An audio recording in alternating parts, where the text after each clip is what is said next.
اللہ الرحمن الرحیم نحمدہ ونصلی ونسلم علی رسول الکریم اما بعد۔ جناب اب آ گیا جی 74 نمبر باب آ گیا، اور وہ کیا ہے کہ باب من غزا بصبی للخدمت، باب من غزا بصبی للخدمت، کہ جناب یہ باب ہے کس بارے میں کہ جس نے کسی بچے کو خدمت کے لیے غزوے میں اپنے ساتھ رکھا۔ باب غزا بصبی للخدمت، خدمت کے اندر سے جو ہے نا بچے کو ساتھ رکھا خدمت کے لیے۔ یہ دیکھو وہ بھی قال حدثنا قتيبة قال حدثنا يعقوب عن عمرو عن انس بن مالك عن النبي صلى الله عليه وسلم قال لأبي طلحة التمس غلاما من غلمانكم يخدمني حتى أخرج إلى خيبر، فخرج أبي أبو طلحة مردفيا وأنا غلام راحقت الهلم، فكنت أخدم رسول الله صلى الله عليه وسلم إذا نزل، فكنت أسمع كثيرا يقول اللهم إني أعوذ بك من الهم والحزن والعجز والكسل والبخل والجبن وزل الدين وغلبة الرجال. ثم قدمنا خيبر فلما فتح الله عليه الحسن ذكر له جمال صفية بنت حيي بن أخطب وقد قتل زوجها وكانت عروسا، فاستفى رسول الله صلى الله عليه وسلم لنفسه فخرج به حتى إذا بلغنا سد الصحباء حلت فبنى بها، ثم صنع حيسا في نت صغير، ثم قال رسول الله صلى الله عليه وسلم آذن من حولك، فكانت تلك وليمة رسول الله صلى الله عليه وسلم على صفية. ثم خرجنا للمدينة قال فرأيت رسول الله صلى الله عليه وسلم يحوي لها وراءه بأباءة، ثم يجلس عند بعيره فيزع ركبته فتزع صفية رجلها على ركبته حتى تركب، فسرنا حتى إذا أشرفنا على المدينة نظر إلى أحد فقال هذا جبل يحبنا ونحبه، ثم نظر إلى المدينة فقال اللهم إني أحرم ما بين لابتيها بمثل ما حرم إبراهيم مكة، اللهم بارك لهم في مدهم وسائهم۔ دیکھو یہ جو ہے نا قصہ جو ہے نا اس میں سے وہ پورا کا پورا جو ہے نا ان سے کہا جا رہا ہے کہ نبی کریم صلی اللہ علیہ وسلم نے ابو طلحہ سے فرمایا کہ اپنے قبیلے کے بچوں میں سے کوئی بچہ میرے ساتھ کر دو، ٹھیک ہے نا، التمس غلام من غلمانکم یخدمنی، کہ وہ کیا کرے جو خیبر کے غزوے میں میرے کام کر دیا کرے گا۔ تو ابو طلحہ اپنی سواری پر ٹھیک ہے نا اپنے پیچھے بٹھا کر، یعنی مجھے، حضرت انس کہہ رہے ہیں کہ مجھے لے کر چلے گئے، حضرت انس کہہ رہے ہیں نا ٹھیک ہے نا، تو مجھے اٹھا کر لے گئے۔ میں اس وقت ابھی لڑکا تھا، بالغ ہونے کے قریب تھا، یعنی راحقت الحلم قریب تھا میں، ٹھیک ہے نا، قریب البلوغ تھا۔ کبھی اس میں کہیں قیام فرماتے تو میں آپ کی خدمت کرتا۔ اکثر میں سنتا تھا کہ آپ یہ دعا کرتے تھے کہ اے اللہ میں تیری پناہ چاہتا ہوں تفکرات سے، غموں سے، ٹھیک ہے نا، اچھا جی ہم والحزن والعجز، عاجزی سے، یعنی کہ مطلب کہ جی عاجز آنے سے جو ہے نا، عاجز مطلب والکسل سستی سے، والبخل اور بخل سے، والجبن بزدلی سے، وزلہ الدین اور قرض کے بوجھ سے، غلبت الرجال انسانوں کے اوپر غلبے سے۔ تو اگر اچھا جی تو کہتے ہیں کہ اگر ثم جب ہم خیبر پہنچے اور جب اللہ نے خیبر کے قلعے پر آپ کو فتح دی تو آپ کے سامنے صفیہ بنت حیی بن اخطب کے جمال کا ذکر کیا گیا کہ جی ایک خاتون ہے اور ان کا خامن جو تھا یہودی لڑائی میں مارا گیا تھا، اور وہ دلہن ہی تھی، یعنی ٹھیک ہے نا سردار کی لڑکی تھی نا، اس میں سے رسول وسلم نے انہیں اپنے لیے منتخب فرمایا، تو وسلم ان کے ساتھ لے کر وہاں سے چلے۔ جب ہم جو ہے پہنچے حتیٰ بدن صد صحابہ پہنچے تو وہ حیض سے کیا ہو گئی تھیں، وہ پاک ہو گئی تھی نا، حلت یعنی وہ حیض سے پاک ہوئی تھی، آپ نے ان سے خلوت کی۔ اس کے بعد آپ نے حیض، یعنی حیض کیا تھا، ایک حلوہ ہوتا تھا جو کھجور پنیر اور گھی سے تیار کرتے تھے، تو ایک چھوٹے سے دسترخوان پر رکھوایا اور فرمایا کہ اپنے آس پاس کے لوگوں کو بلا لو۔ تو اب یہ اس کا صفیہ کے ساتھ نکاح کا ولیمہ تھا، سمجھو۔ تو ولیمے میں کوئی یہ نہیں ہے کہ 1000 لوگوں کو کھانا پہ بلاؤ گے تو تب کیا ہوگا، ولیمہ ہوگا، ورنہ ولیمہ نہیں ہوگا۔ 6 ڈشیں ہوں گی، 15 ڈشیں بنائیں گے تب ولیمہ ہوگا، ٹھیک ہے نا۔ یہ نہیں تھا، اس نے کیا بس یہ بلایا اور کہا کہ جناب آ جاؤ، حلوہ سب بنا تھا اور اس میں منگا کے جو ہے نا تو وہ کھلا دیا۔ کہتے ہیں پھر ہم مدینہ کی طرف چلے. حضرت نے بتایا میں نے دیکھا اسلم صفیہ کے وجہ سے اپنے پیچھے اونٹ کے ٹھیک ہے نا کہ اپنے پیچھے جو تھے نا اونٹ کے کوہان کے ارد گرد اپنی جو تھی نا ابا جو تھی اس کے سے پردہ کیے ہوئے تھے. ٹھیک ہے جب وہ سوار تھے تو اسلم کیا کرتے تھے, دیکھو کتنا پردے کا اہتمام ہوتا تھا. اسلم خود کیا کر رہے ہیں اپنی بیوی کے لیے, ازواج مطہرات میں سے ان کے لیے کیا کر رہے ہیں پردے کا انتظام فرمایا کرتے تھے. تو ٹھیک ہے نا, تو اور اسلم اپنے اونٹ کے پاس بیٹھ جاتے اور اپنا گھٹنا کھڑا رکھتے, بس صفیہ اپنا پاؤں حضور صلی اللہ علیہ وسلم کے گھٹنے پر رکھ کر سوار ہوتی تھی. دیکھو یہ خدمت کیسے کی ہے ازواج مطہرات کی. وسلم نے خود بھی جو ہے نا اپنی بیویوں کا کیسا خیال رکھا ہے, کہ خود نیچے بیٹھتے تھے اور وہ گھٹنے پہ پاؤں رکھ کے, ظاہر بات ہے اونٹ پہ چڑھنا ذرا آسان تو نہیں ہوتا, خود پیش کرتے تھے, وہ کھڑی ہو کے جو ہے نا اس پاؤں پہ رکھتی تھی. اس میں سے اس طرح ہم چلتے رہے, جب مدینہ قریب پہنچے تو وسلم نے احد پہاڑ کو دیکھ کر فرمایا کہ یہ احد پہاڑ ہم سے محبت رکھتے ہیں, ہم بھی اس سے محبت رکھتے ہیں. آپ نے مدینہ کی طرف نگاہ اٹھائی اور فرمایا کہ اے اللہ میں اس کے دونوں پتھریلے میدانوں کے درمیان لا بتائی نا ان دو پتھریلے زمانوں کے خطے کو بحرمت قرار دیتا ہوں, جس طرح حضرت ابراہیم نے مکہ معظمہ کو بحرمت قرار دیا. تو اے اللہ مدینہ کے لوگوں کو مد اور سا میں کیا کر دیجیے, یعنی مدینہ کی چیزوں میں کیا کر دیجیے, آپ برکت عطا کر دیجیے. یہ پیمانہ تھا نا مد اور سا جو ہوتا تھا, اس میں کیا کر دیجیے برکت عطا کر دیجیے.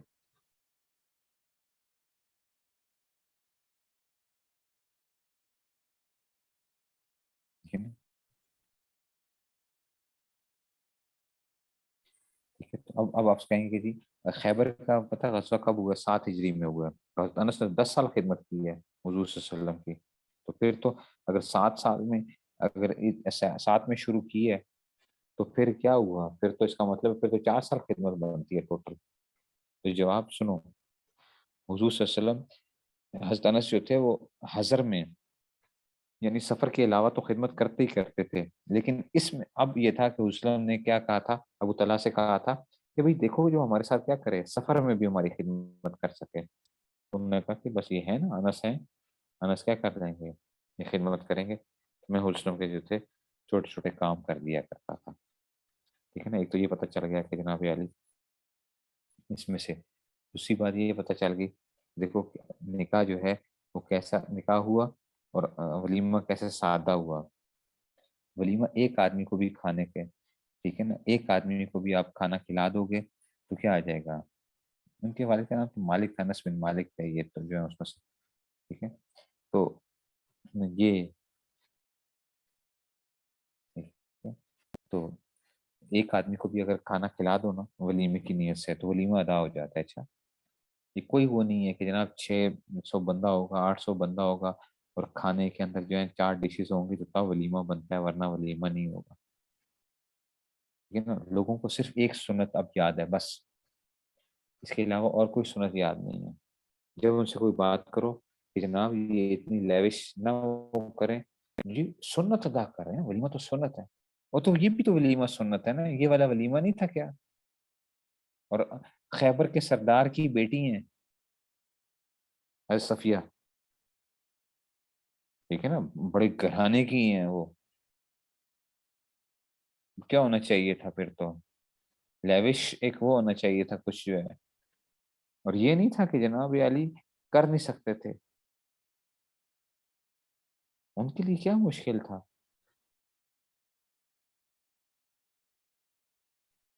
لیکن اس نے سادہ شادیاں کر کے دکھائی ہیں,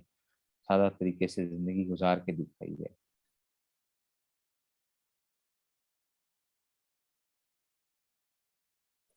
آگے چلو جی, اگلا باب آگے جی, باب رکوب البحر, باب رکوب البحر, بحری سفر آگے. وبه قال حدثنا ابو النعمان قال حدثنا حماد بن زيد عن يحيى عن محمد بن يحيى بن حبان عن انس بن مالك قال حدثتني ام حرام عن النبي صلى الله عليه وسلم قال يوما في بيتها فاستيقظ وهو يزهق قال يا رسول الله ما يزهقك قال اجبت من انشجي اجبت من قوم من امتي يركبون البحر كالملوك على الاسره قل رسول الله قل الله ان يجعلني منهم قال انت منهم ثم نام فاستيقظ وهو يزهق فقال مثل ذلك مرتين وثلاثا قلت يا رسول الله خذ لنا ان يجعلني منهم فيكون أنت من الأولين. فتزوج بها عبادة بن الصامت فخرج بها إلى الغزو. فلما رجعت قربت دابة لتركبها فوقعت فانتقت عنقها. یہ ہم پیچھے پڑھ بھی چکے ہیں، ٹھیک ہے نا، یہ ہم نے پڑھی تھی، ٹھیک ہے نا، یہ ہم نے پڑھی تھی کہ حضرت تھی یہ جو گئی تھی تو شہید ہو گئی تھی اس میں سے، ٹھیک ہے نا، کہ اس میں سے ام حرام جو تھی یہ اس میں سے شہید ہوئی تھیں، اور غزوہ اس میں سے سارا کا سارا جو تھا۔ اب آگے جناب علی اگلا کا باب من استعان بالضعفاء والصالحین فی الحرب، آپ دیکھو کمال، ٹھیک ہے نا۔ اچھا جی، اب کیا ہے، باب من استعان، یہ باب اس آدمی کے بارے میں جس نے کمزور اور صالح لوگوں سے لڑائی میں مدد لی، ٹھیک ہے نا۔ قال ابن عباس اخبرانی ابو سفیان قال علی، ٹھیک ہے نا، کئی سر سألتک اشراف الناس تبعه ام ضعفاؤهم فزعمت ضعفاؤهم وهم اتباع الرسل، یہ وہی آگے جو پہلے ہم نے شروع میں جو ہم نے پڑھا تھا کہ جب ابو سفیان سے پوچھا گیا تھا، کیسر نے جب پوچھا تھا نا، ٹھیک ہے نا، کہ بتاؤ اونچے طبقے کے لوگ حضور صلی اللہ علیہ وسلم کے کیا کرتے ہیں، پیروی کرتے ہیں، یا جو ہے نا کم تر درجے کے یعنی کمزور لوگوں کی اتباع کرتے، کمزور طبقہ، بس مال و دولت اتنی نہیں ہوتی، تو تم نے کہا کمزور طبقہ، تو کہا کہ انبیاء کا پیروکار ہوتا بھی یہی طبقہ ہے، ٹھیک ہے نا، انبیاء کا پیروکار ہوتا بھی یہی طبقہ ہے، کہ کیا ہوتے ہیں کمزور لوگ جو ہوتے ہیں نا، وہ کیا کرتے ہیں، انبیاء کی پیروی کیا کرتے ہیں، جو امیر چودھری اور بڑے بڑے بڑے سردار اور فلاں جو ہوتے ہیں نا، وہ کیا نہیں کرتے ہیں اس طرح، ہاں وہ اس طرح کی پیروی انبیاء کی نہیں کرتے ہیں، اور زیادہ تر دین جو ہے، اور یہ بھی آج کل کے زمانے میں بھی یاد رکھو، حضرت خان نے فرمایا کرتے ہیں کہ جس آدمی کو دیکھو کہ جس کے ارد گرد کیا ہے، دنیا داروں کا کیا ہے، دنیا داروں کا زیادہ مجمع ہے، تو اس آدمی سے بچ کے رہو، کیوں، اس کا مطلب ہے کہ یہ بھی کیا ہے، یہ بندہ بھی دنیا دار ہے، ٹھیک ہے نا، طبیعت میلان کھاتی ہے نا، دنیا داری کی طبیعت دنیا دار کی طرف مائل ہوتی ہے، اور جس کی طرف آپ دیکھو کہ زیادہ تر رجوع کس کا ہے، غربا، غریب اور اس طرح کے لوگوں کا طبقہ ہے، تو یہ بندہ کیا ہوگا اس میں سے، اور اس کے ارد گرد لوگ جو ہوں گے وہ دیندار اگر ہیں، تو پھر ایسا بندہ کیا ہے، شیخ بنانے کے قابل ہے، اور جہاں پہ کیا ہے مال و دولت کی کثرت، اٹھنا بیٹھنا، لوگوں کے بڑے بڑی دنیا جو ہے آگے پیچھے ہو رہی ہے، تو یہ سمجھو کہ اس میں کیا پایا جاتا ہے وہاں پہ، جس کا مطلب دنیا دار آدمی ہے،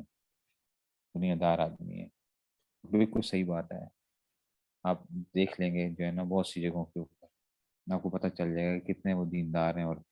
ان کے ارد گرد جو لوگ اٹھتے بیٹھتے ہیں وہ کون سے، وہ کتنے دیندار لوگ ہوتے ہیں، ٹھیک ہے نا، اس میں سے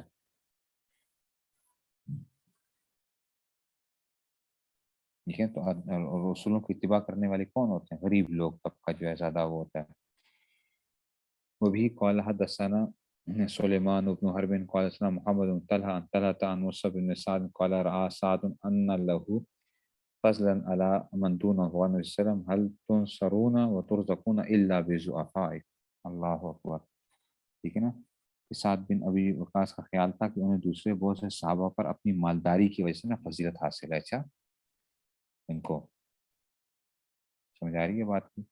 راز سعد رضی اللہ عنہ ان له فضلا علی من چاہیے دونہ ہو، دوسرے لوگوں سے، تو اس نے فرمایا تمہیں پتہ ہے حل تنصرون و ترزقون الا بضعفائکم، تمہاری مدد تمہاری روزی اللہ تعالیٰ کی طرف سے نا انہی کمزوروں کی وجہ سے تمہیں دی جاتی ہے، اچھا تمہاری جو روزی دی جا رہی ہوتی ہے وہ تمہارے کمزوروں کی وجہ سے تمہیں رزق دیا جا رہا ہوتا ہے، تم سمجھ رہے ہوتے کہ یار یہ ہمارے پیسہ کھا رہے ہیں فلاں کر رہے ہیں، تو بہت سے لوگ جو ہوتے ہیں نا ایسے ہی خاندان میں اگر کوئی بیچارہ ضعیف ہے کمزور ہے، تو آپ سمجھ رہتے ہیں یار اس کو میں دیتے کہ تھک گیا ہوں اس پہ خرچے کر کر کے، حالانکہ کیا ہوتا ہے آپ کا رزق کیا ہوتا ہے اس کی وجہ سے چل رہا ہوتا ہے، اس کی وجہ سے چل رہا ہوتا ہے، یا مدرسوں میں لڑکے لوگ جو دے رہے ہوتے ہیں تو اس میں کیا ہوتا ہے وہ ان کی وجہ سے اللہ تعالیٰ جو ہے نا کو اور رزق عطا کر رہے ہوتے ہیں۔ وبه قال حدثنا عبد الله بن محمد قال سفيان بن عمرو بن سمع جابر بن ابي سعيد الخدري عن السلام قال ياتي زمان يغزو فيه فئام من الناس فيقال فيكم من صاحب النبي صلى الله عليه وسلم فيقال نعم فیفتح علیہ ثم یاتی زمان فیقال فیکم من صاحب اصحاب النبی قال نعم فیفتح ثم یاتی زمان فیقال فیکم من صاحب اصحاب النبی صلی اللہ علیہ وسلم فیقال نعم فیفتح. اب آ گیا جناب علی، دیکھو ذرا، کہتے ہیں کہ جناب علی ابو سعید خدری کے واسطے فرمایا کہ ایک زمانہ آئے گا مسلمانوں کی جماعت غزوے پر ہوگی. پوچھا جائے گا کیا جماعت میں کوئی ایسے بزرگ بھی ہیں جنہوں نے مسلموں کی صحبت اٹھائی ہو؟ کہا جائے گا کہ ہاں. ٹھیک ہے، تو دعا کے لیے انہیں آگے بڑھا کر ان کے ذریعے کیا کی جائے گی؟ فتح کی دعا مانگی جائے گی. اچھا ٹھیک ہے نا، تو ان کو کیا کیا جائے گا؟ فیفتح علیہ یعنی ثم یاتی زمانہ،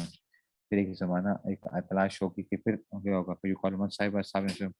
ایسے لوگ ہیں جنہوں نے صحابہ کی صحبت اٹھائی ہو. ایک منٹ ہے.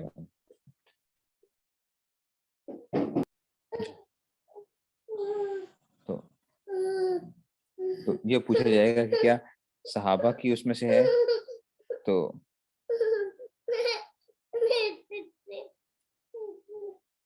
اچھا جی، تو پھر ان کی وجہ سے تو وہ پھر جو تھا ان کے ذریعے کیا ہوگی؟ فتح عطا کی جائے گی. پھر اگر پوچھا جائے گا کہ کیا ایسے بھی لوگ ہیں کہ جناب جنہوں نے کیا کی ہے،